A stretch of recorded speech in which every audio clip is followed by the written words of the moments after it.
la buena tarea que hemos hecho, el buen trabajo, la buena obra de cantar a nuestro Dios. ¿Cuántos creen que eso bendice nuestra vida?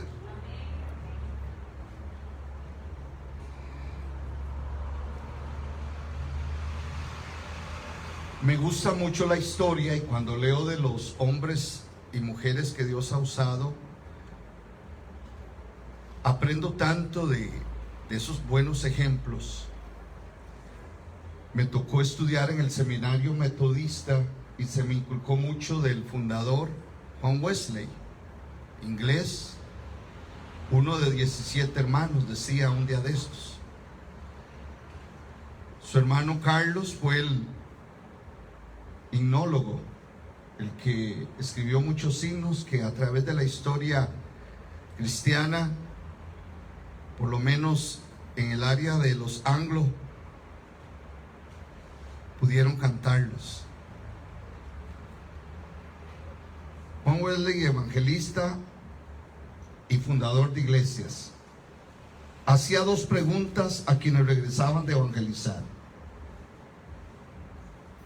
Estas son las dos preguntas que él le hacía a todos los que iban a evangelizar y regresaban a estar con él luego. ¿Se ha convertido alguien? ¿Se ha enojado alguien? Esas son las dos preguntas claves que él hacía. ¿Se ha convertido alguien?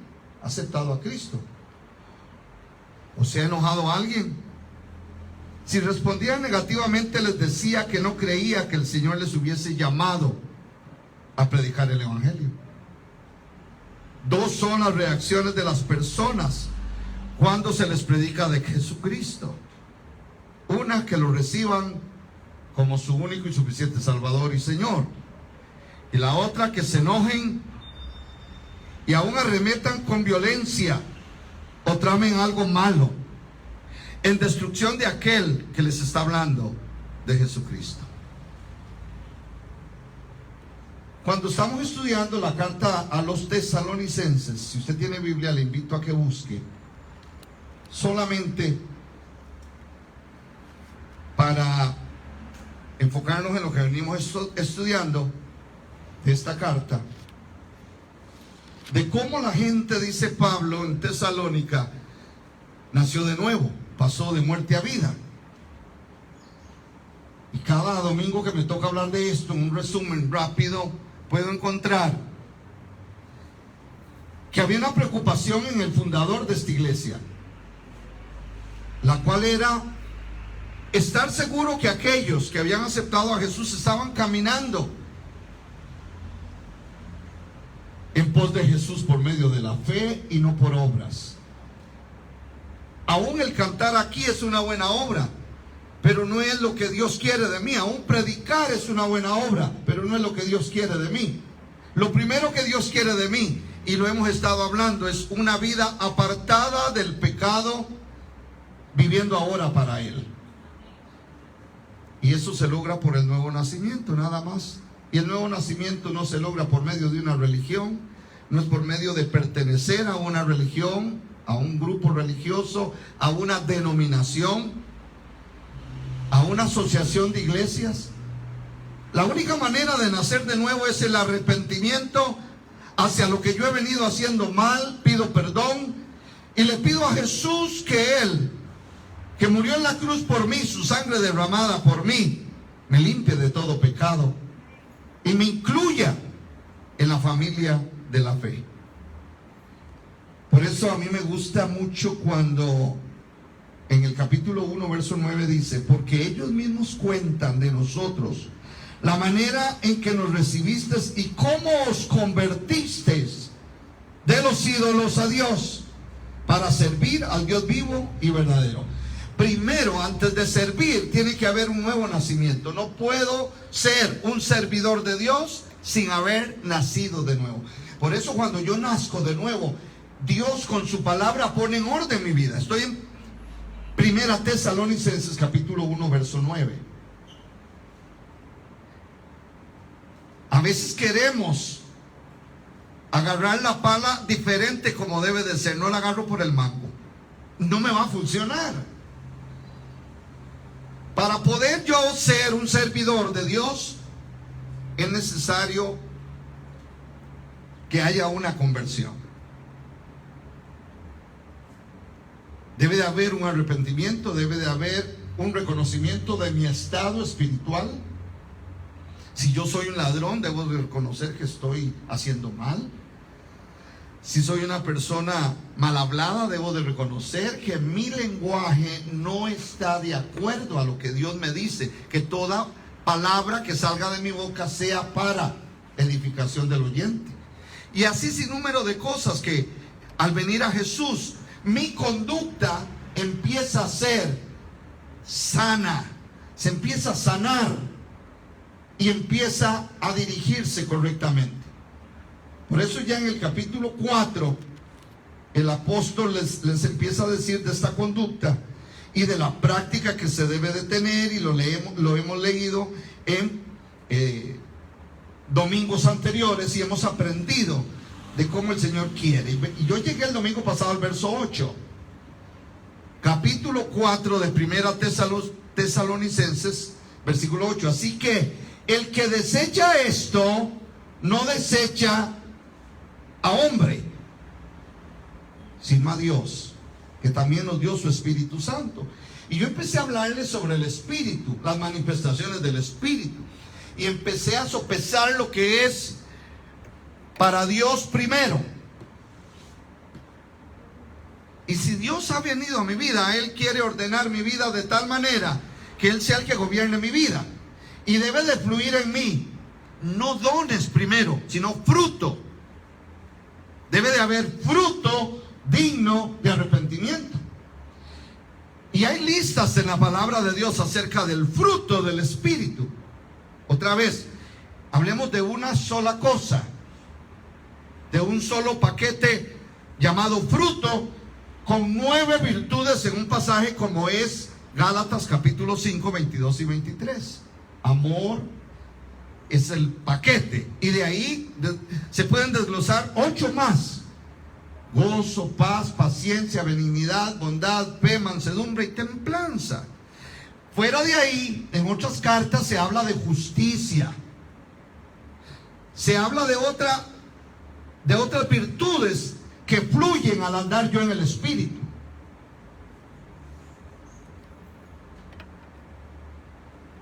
Después de yo les hablé de la caja de herramientas para conocer, después del fruto, qué es lo que Dios quiere que yo eche mano para estar ocupado ahora en sus negocios. A usted Dios lo equipa, le da una caja de herramientas y le dice: vaya a realizar el trabajo que te estoy encomendando.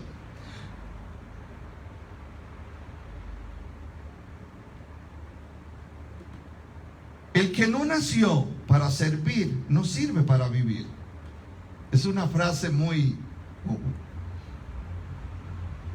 pegajosa, ¿verdad? Yo no sé usted en qué le gustaría, pero hasta eso Dios no te deja escoger en qué te gustaría servir, sino en lo que Él cree que usted es apta o apto para servir. Quizás a usted le gustaría cantar, pero si no es eso, busca la manera de entender en qué Dios quiere que tú le sirvas a Él para que colabores en el desarrollo de la obra.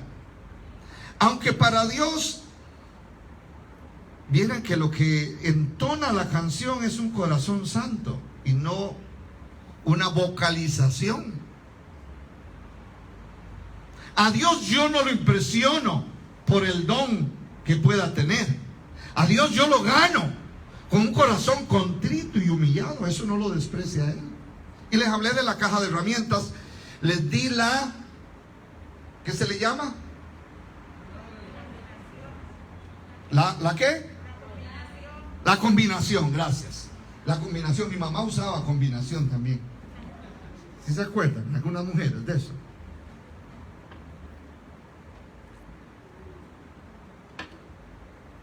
¿Cuál es? 12, 12, 4, 4. ¿De acuerdo? 12 de Romanos, 12 de 1 Corintios, 4 de Efesios y 4 de 1 de Pedro.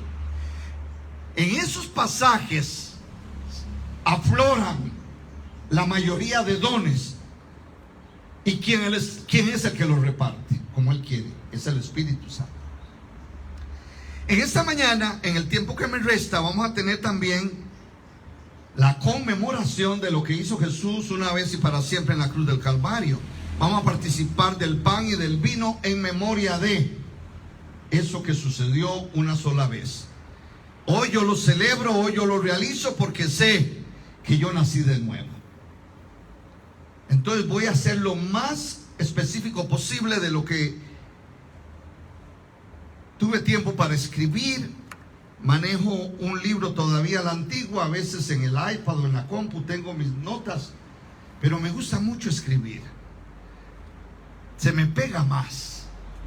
Es algo muy, muy importante para mí. Aprendo mucho cuando estoy escribiendo. Quiero invitarles para compartir algo que aprendí el jueves cuando el hermano Adán estaba predicándonos acá sobre la fe. Y atendí el capítulo, uno de lo que él mencionó, que lo leyó mi esposa, capítulo 14 de Mateo. Miren qué interesante, estando yo ahí sentado, el hermano exponiendo tan bella palabra, animando al pueblo sobre lo que es caminar en fe. Luego ayer la hermana Leticia parece que habló sobre mujeres de fe, y que también fue muy hermoso, muy bueno. Las mujeres que vinieron se edificaron. Yo quiero contextualizar el capítulo 14 de Mateo y ver lo que sucede en el momento de lo que se está narrando por medio de este evangelista. Si usted tiene su Biblia, busque Mateo capítulo 14. Y si no termino, pues continuamos el siguiente domingo. Dice el capítulo 14: la muerte de Juan el Bautista. Juan el Bautista vino como profeta anunciando que venía atrás de él Jesucristo, que venía el cumplimiento de lo que se dijo en el Antiguo Testamento, que venía a cumplirse las profecías acerca del Mesías. El título de este sermón es riesgos que se corren por predicar el evangelio. Riesgos que corremos, riesgos que corrió Juan por predicar el evangelio. Hermanos, el evangelio es sinónimo de Jesús. Usted quiere hablar del evangelio, tiene que hablar de Jesús. O quiere hablar de Jesús, va a tener que hablar del evangelio. Son buenas nuevas, buenas noticias. Y esas buenas nuevas o buenas noticias es que Jesucristo es el Salvador de la raza humana, que cayó en maldición por un hombre llamado Adán, y que así por un hombre entró el pecado, por otro entró la sanidad, entró la salvación, entró el perdón, y ese hombre se llama Jesús. Dice así, algunos textos voy a leerlos. En aquel tiempo, capítulo 14, verso 1, Herodes el tetrarca oyó la fama de Jesús. Y hasta el día de hoy, ¿cuántos creen que Jesús es famoso? Hermanos, no importa que el hombre, apóstol, profeta, pastor, evangelista, ¿qué importa? Debemos de pasar desapercibidos, pero el nombre, que es sobre todo nombre, debe de permanecer para siempre. Y no hay otro nombre bajo el cielo que podamos ser salvos. Se llama Jesús. Entonces, a su nombre, gloria, démosle ese aplauso al que reina por los siglos de los siglos. Verso 2: y dijo a sus criados: este es Juan el Bautista, ha resucitado de los muertos, y por eso actúan en él estos poderes. O sea, Herodes ya empieza a relatar la historia de lo que le había pasado a Juan. Ellos creían en la reencarnación. Eso es una doctrina satánica. Nosotros no creemos en que morimos y que después podamos volver a este mundo por medio de un pajarito, por medio de un animal ahí, cuadrúpedo. Nosotros no creemos en esas enseñanzas. Nosotros creemos que el que se muere va a morar con Cristo, o va a esperar que lo juzguen para una condenación eterna. Y que si mi papá y mi mamá murieron, esa enseñanza se las digo porque hay algunos Ah, no, mamá me acompaña cuando muere. Mamá está pidiéndole a mi padre que me ayude. Esas enseñanzas no van con la Biblia. Papá murió, mamá murió, tu hijo murió y no sabe lo que está pasando aquí en la tierra. El único que sabe qué está pasando aquí es Dios, manifestado en el Espíritu Santo. Y en el tiempo que vivió 33 años, que tomó un cuerpo de hombre, se llamó Jesucristo. Cuando Él murió, cuando Jesús murió, vino su Espíritu a morar entre todos nosotros. Porque un atributo que solo Dios tiene es que Él está en todas partes. Él es omnipresente. El único que lo sabe todo es Él. Él es omnisciente, omnipresente. El único que todo lo puede es omnipotente. Ok, entonces empieza el relato, verso 3. Porque Herodes había prendido a Juan, o sea, lo había tomado, lo había encarcelado, dice, le había encadenado y metido en la cárcel por causa de Herodías, mujer de Felipe, su hermano. ¿Y qué asunto tenía esta vieja con Juan? ¿Qué era la espina que manejaba Herodías? Era la querendengue. Valga los términos que uso muy turrialbeños, perdónenme. Era la querida, era la amante de Herodes. A la vez era la esposa de Felipe, el hermano de Herodes. Juan lo sabía. ¿Y quién tenía a Juan de abrir la bocota? Y vea la historia. Entonces, para bosquejarles un poquito, riesgos que se corren por predicar el evangelio. Número 1, en el verso 3, ser encarcelado. Hoy hay muchas personas en el mundo, y más en los países que se prohíbe el cristianismo: Uganda, Corea del Norte, Sudán y más países. Y es más, si yo llego donde he ido a Cuba y me pongo a predicar, hay un pastor que lo expulsaron de Cuba, donde él no tenía visa religiosa, no tenía permiso para realizar nada. Se puso en un parque, lo agarraron, lo pusieron en el aeropuerto y le dijeron: para toda la vida no vuelve aquí.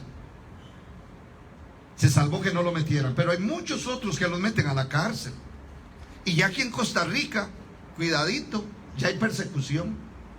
Un riesgo que usted y yo corremos si predicamos el evangelio es exponernos a que nos metan a la cárcel. ¿Y cuántos están dispuestos? Entonces Juan, por predicar de Jesús, haciéndole ver a este gobernante que la vida que llevaba de amorío era condenada por Dios, no era aprobada por Dios, por decir la verdad. Hermanos, hay un dicho que dice: la verdad no peca, pero incomoda. Otro buen dicho es: no es no decir la verdad, es saber decir la verdad.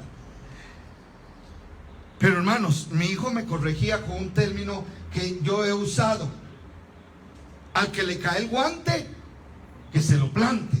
Él me dice: papá, mejor vamos a hablar con palabras de la palabra. ¿Por qué no cambiamos ese término, ese dicho, por el que tiene oídos para oír, que oiga? Eso es bíblico. Y si usted hoy tiene buenas orejas, que la misma mascarilla se las tilinta así. O sea, es mejor radar. ¿Me estás escuchando? El adulterio es pecado. Y vivir en adulterio es vivir sin legalizar mi relación. Y Juan, por ponerse a decir esto, frácata, va a la cárcel. Y Satanás tiene planes aún mayores para liquidar al que se para a decir la verdad. Riesgo número 2, verso 8, mire, capítulo 14, verso 8. Ella, instruida primero por su madre, dijo: dame aquí en un plato la cabeza de Juan el Bautista. ¿Cuántos estaríamos dispuestos a que nos decapiten por pregonar el evangelio? Por andar incomodando. No es un asunto que yo quiera incomodar. Es que al decir la verdad, al predicar el evangelio, a la persona se confronta, a la persona se le hace ver que esa vida que está llevando no es la que Dios espera de usted. Y si usted hoy está sentado, sentada acá, es porque algo en usted está sucediendo para bien. Usted no está por casualidad, porque se le antoja. Es porque usted tiene hambre y sed de Dios. Y eso, hermanos, el Espíritu Santo convence de justicia, juicio y pecado. La historia es que estando Herodes en una fiesta, tragueadillo, va la hija de esta querida de él, danzando, y a él, hasta una escoba con vestido le movía el piso, y ver aquella silueta, entonces lo hizo tomar decisiones apresuradas. Cuando estés emocionado, no tomes decisiones. A veces cuando estás enojado o enojada, tomas decisiones. O estás alegre. Yo decía que tenía un tío que me gustaba verlo bien tapiz, porque era tan generoso. Todo lo que yo le pedía, me daba. Porque hay algunos que cuando están bajo el control del alcohol son tan generosos, y después cuando se convierten al evangelio son más codos, porque ya no está controlado por el licor, que es lo que quiere que usted bote todo, tire todo. Y Herodes estaba fuera ya, impresionado por aquella mujer, y le dice: mira, estoy impresionado, lo que me pidas te doy. Y fue donde la mamá y le dice: el diablo por medio de la mamá, que le corten la cabeza a ese entremetido. Pídele la cabeza de Juan. Usted sabe, hermanos, que el Satanás esté tramando que me pidan mi cabeza. Dios reprenda a Satanás. Hay otras formas en que el enemigo va a querer destruirte, que te va a querer sacar. Muéstrate valiente, porque solo los valientes arrebatamos el reino de los cielos. Aquí hay algunos que han nacido porque no se les da enemigos míos, y he orado por ellos y sigo creyendo. Algunos yo les he dicho, adictos a la droga, o se convierten a Cristo, aceptan a Jesús, o van a ir a la cárcel, al hospital o al infierno si no se arrepienten. Y algunos han muerto en esas situaciones fuera de lo que es el reino de Dios. Pues dicho y hecho, hermanos, verso 9 en adelante, vean conmigo. Entonces el rey se entristeció, pero a causa del juramento. ¿Cuántos sabían que no hay que jurar? Se me acaba el tiempo. Y de los que estaban con él a la mesa, mandó que se la diesen, y ordenó decapitar a Juan en la cárcel. Qué duro. Y vea, y fue traída su cabeza en un plato y dada a la muchacha. ¿Se imagina? ¿Usted aguantaría tener la cabeza de alguien en un plato? Por más que lo odie. Yo no sé si venían los ojos pelados de Juan. Ahí traía la cabeza literalmente. Esto es una historia literal, verídica. Y vea lo que sucede con el cuerpo. Verso 12. Entonces llegaron sus discípulos y tomaron el cuerpo y lo enterraron. ¿Y la cabeza? Un profeta que yo veo que lo enterraron sin cabeza. En la farándula, usted lo que ha oído es: voy a perder la cabeza por tu amor. Pero Juan sí amaba a Dios. Juan perdió la cabeza por el amor que tenía a Dios. Hoy algunos están perdiendo la cabeza por el pecado. No piensan, se divorcian. No pierdan la dicha de caminar con Dios. No pierda su cabeza. No haga negocios oscuros. No se meta en enredos. No practique lo malo. Corte ciertas amistades que te están infundiendo de parte del diablo, cosas que te van destruyendo poco a poco. No dejes entrar en tu casa a tu enemigo. Yo les he dicho que mi casa es muy restringida. Hay muchos pasos de seguridad y mi esposa es la que maneja eso. Y Dios me ha librado de muchas cosas porque ella es muy estricta para ver quién entra a la casa. A veces me friega la vida porque yo soy más abierto. Una vez metí, ¿verdad?, un borrachito y lo bañé. Lo metí al baño y me dice: ¿qué estás haciendo? No sabes de lo que puede venir contagiado ese hombre. Venía de una rasca. Para mí fue un gozo prestarle el baño. Ella sabe el corazón y tiene un corazón aún más generoso que el mío. Yo a veces le reclamo: ¿por qué le das de comer a ese? Y ella dice: antes de que se pierda, prefiero darle la comida a ese. ¿Entiendes? Ahí vamos. Pero en cuanto a dejar entrar en la casa, hay gente que no debería entrar en su casa. Y usted no vigila eso.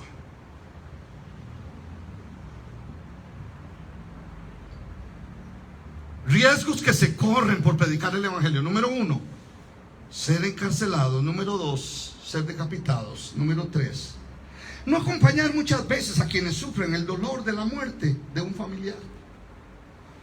Yo no sé si usted se le ha muerto a alguien y hasta te han condenado por andar haciendo lo correcto. No fue porque no quiso.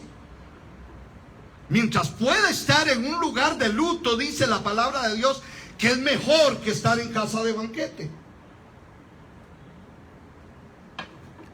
¿Supo Jesús que Juan le habían cortado la cabeza por él? Porque Jesús es Dios. Y Juan andaba en el oficio que Dios le había encargado de profeta. Y andaba diciéndole a los que estaban en pecado: dejen de pecar. Jesús lo sabía y vea cómo responde. Versículo 13. Oyéndolo Jesús, lo que le había pasado a Juan, se apartó de allí en una barca a un lugar desierto y apartado. Cuando la gente lo oyó, le siguió a pie desde las ciudades. Y él sigue en su oficio, que lo vamos a ver el próximo domingo. Pero ¿qué dice el verso 13?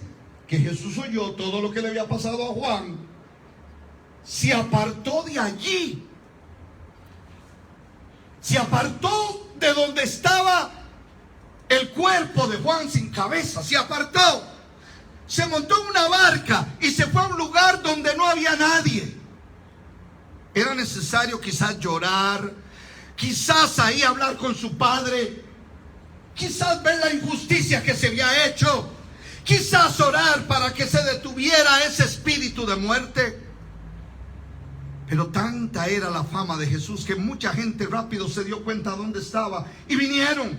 Y vinieron los enfermos, vinieron los que tenían hambre. Eso lo vamos a ver el próximo domingo.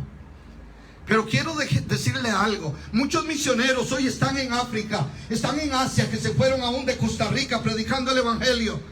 Y sus parientes, algunos han muerto aquí en Costa Rica o en Nicaragua o El Salvador o América del Sur. Y ellos no han podido venir y acompañar a sus seres queridos porque están predicando lejos. Démosle un aplauso a esos hombres y esas mujeres que hoy han salido a predicar el evangelio y que no han estado cuando un ser amado ha fallecido por andar predicando el evangelio. Hoy nuestro hijo tiene un llamado a ir fuera de Costa Rica a tener una labor misionera. Yo no sé si cuando yo muera él va a estar.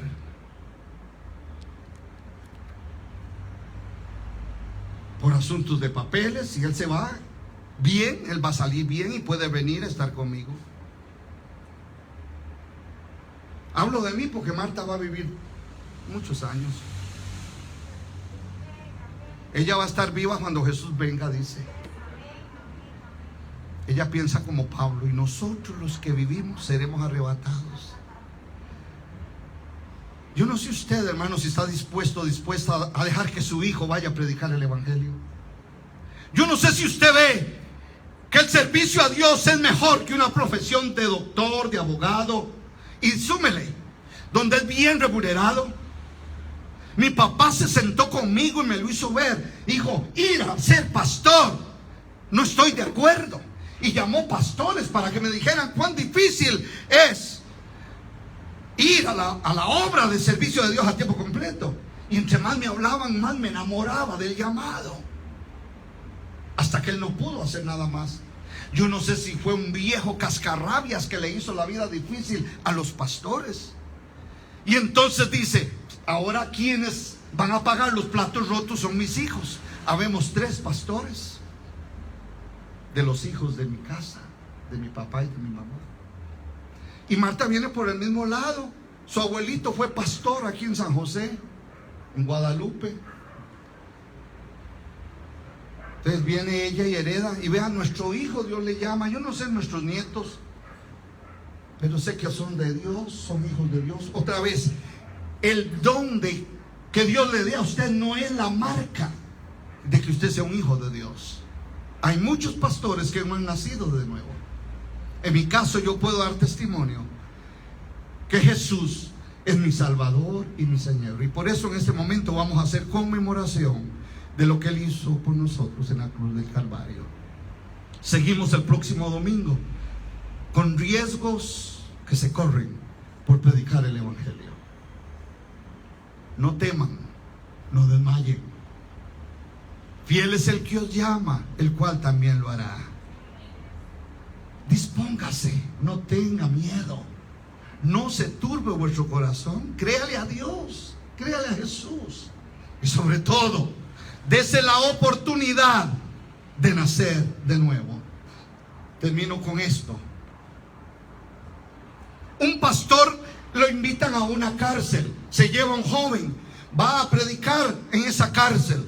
Dio un mensaje poderosísimo acerca de la verdad de la salvación, que es a través de Jesús.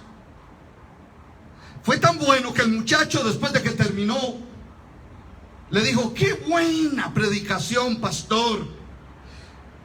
Si los que la oyeron no quisieron, no tienen cuándo. Y el pastor le dijo, bueno, y también fue predicada para ti. Si usted no la acepta, no tendrá cuándo. Tienes que aceptar a Jesús como su único y suficiente Salvador. En esta mañana yo te pregunto, ¿has entendido lo que hemos hablado de la Escritura? ¿Te has dado cuenta que necesitas a Jesús ocupando el lugar total de tu vida? ¿Por qué luce tu vida tan apagada, tan aburrida? ¿Por qué cuando se canta no se quiere levantar manos? No se quiere expresar a ese que lo hizo todo por ti. No me digas con la cabeza que sí, si todavía no te has decidido por Jesús. Voy a hacer esta oración, y si usted no ha aceptado a Jesús, repítala después de mí. Señor Jesús, reconozco que soy pecador y que tú hiciste algo grande por mí en la cruz. El morir en mi lugar, el sufrir en mi lugar, el derramar toda tu sangre para que ella me limpie de todo mal, de toda maldición, de todo pecado. Estoy en esta hora creyendo que lo hiciste por mí. Te recibo, Señor, como mi único y suficiente Salvador. Pon mi nombre en el libro de la vida. Yo quiero pasar de muerte a vida. Quiero ser un heredero del cielo. Hoy quiero que tú perdones todos los males que he cometido y me hagas una criatura nueva, con nuevos pensamientos, con nuevas actuaciones. Quiero hacer buenas obras, no para ir al cielo, sino porque soy ya heredero del cielo. Espíritu Santo, ven a mi vida y declaro con mi boca que Jesús es mi Salvador. Si usted hizo esta oración, levánteme la mano si nunca lo había hecho. Gloria a Dios. ¿Hay alguien más? Gloria a Dios. Gloria a Dios. Si alguien más hizo esta oración, levánteme su mano.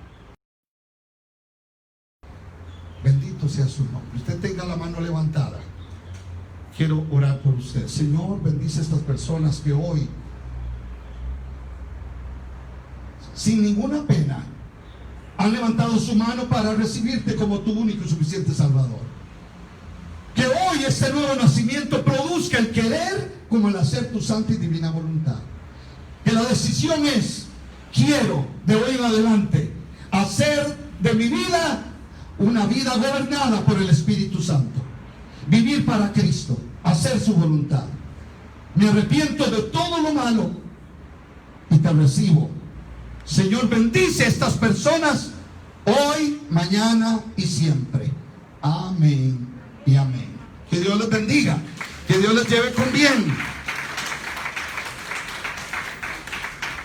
Hay un Nuevo Testamento para los que levantaron la mano que quisiéramos regalarle.